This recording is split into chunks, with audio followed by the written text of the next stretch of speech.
Hi guys. I decided to give this a try. You'll have to excuse the laughing and the silliness because I have never done a YouTube video before. But I really wanted, I know everyone's bored at home, and I was trying to think of some things that we could do, that you guys might have at home that you could do for our sewing class. Doesn't necessarily need a sewing machine, and any other kids that aren't in my sewing class that want to do it are welcome to do it as well. So I'm going to show you how to make really simple little stuffy things and creatures out of felt. We've done this, for those of you who are in my class, we've done this before. We have done little hearts using what's called a blanket stitch, and I'll demonstrate that a little bit on how to do that, but if you don't know how to do a blanket stitch, you can look up, there's lots of YouTube videos that show you how to do it.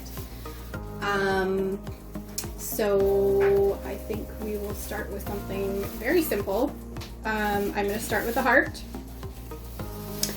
I cut out just a shape on a piece of cardstock. You can use regular paper, but I like using cardstock because it stands out, or it stands up really well. It doesn't rip and fall apart as easily. So I just cut out a really simple heart.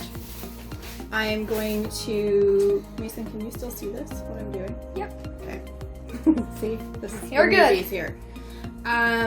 So what I'm going to do is I'm just taking a regular old pen.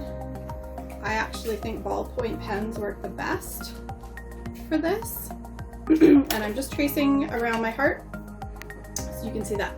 Now I want two pieces. So instead of having to cut two separate pieces, I'm going to fold over my felt. And I'm going to use fabric scissors because it cuts much easier. If you don't have fabric scissors, just a really good sharp pair of scissors works just as well. And I'm going to cut around the heart. Hopefully you guys have got everyone's got bits of craft felt. That's all this is. Stuff that you can get at the dollar store.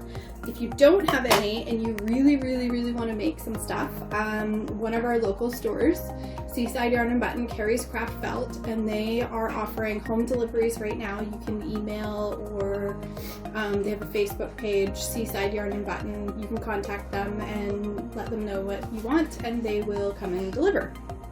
So I forgot to mention, this is what you're going to need to start. You're going to need some felt, some paper, you're going to need some scissors, some embroidery thread.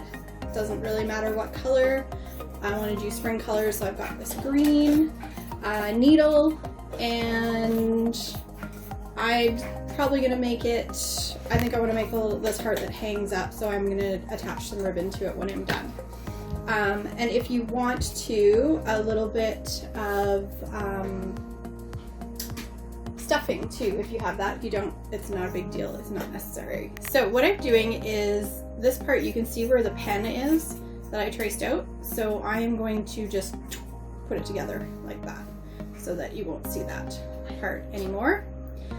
And then I'm going to thread my needle, and I'm going to do this. Mason, oh, yeah. I forgot my needle. Can you go grab my needle over there, my little scissors, please? Yeah, sure.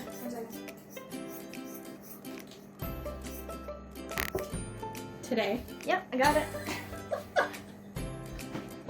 Okay. The next thing I'm going to show you how to do is to create your own after this, and some other shapes.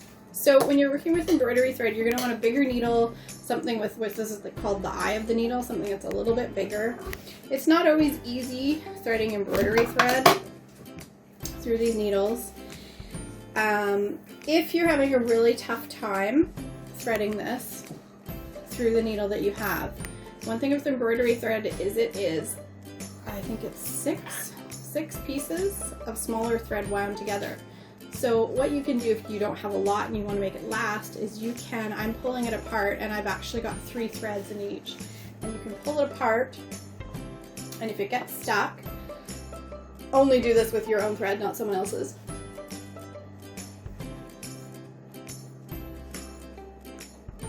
Like that. Or you get someone to hold the end and don't put it in your mouth. So now I've got this piece, and it is half the width that it was, and so it's a little bit easier to thread through the needle. So then we make a knot at the end. And then we start sewing the heart. I'm going to start here. And I'm going to put my thread on the inside so that you can't see. You won't be able to see that. Doesn't matter that it's messy, it's going to be on the inside. So blanket stitch. This is going to be a really quick lesson because I think most of the kids in my class, we've done this before. So what you do is you make a loop around, and then before you pull that loop all the way through, you go through it like that, so you can see. Next, you go a little bit further apart, and I have no idea if you guys can see this very well. I'm sorry if you can't. And then you go over a little bit and you pull through that again, so that you have this design where you can see the thread continuing on the top, and you go all the way around like that. Okay, so I have gone almost around the whole heart, but I left a little bit open because I want to put a little bit of stuffing in it just for fun. And this is kind of what we're going to do on a bigger scale with the other little stuffy creatures that we're going to do. So when you're doing this, a lot of people when they first begin, they do really big stitches. Now, I don't recommend it. Yeah, you'll get done faster, but when you stuff something, your stuffing is going to show through. So try and make your stitches as even as possible and don't do really big ones all the way through. And now I've got a little bit of stuffing in there. So I'm just going to finish going around.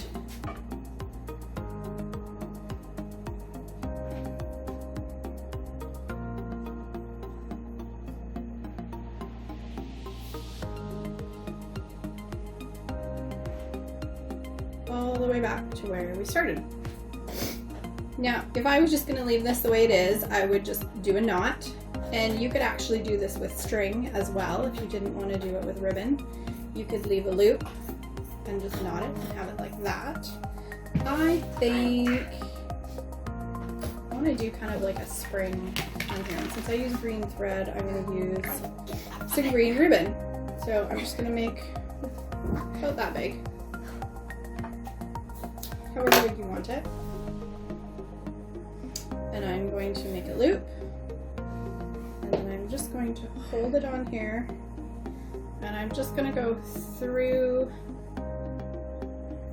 the string a couple times. Now the reason why I'm not worried about this being too neat and tidy, this is just to anchor it on, is because I had another idea.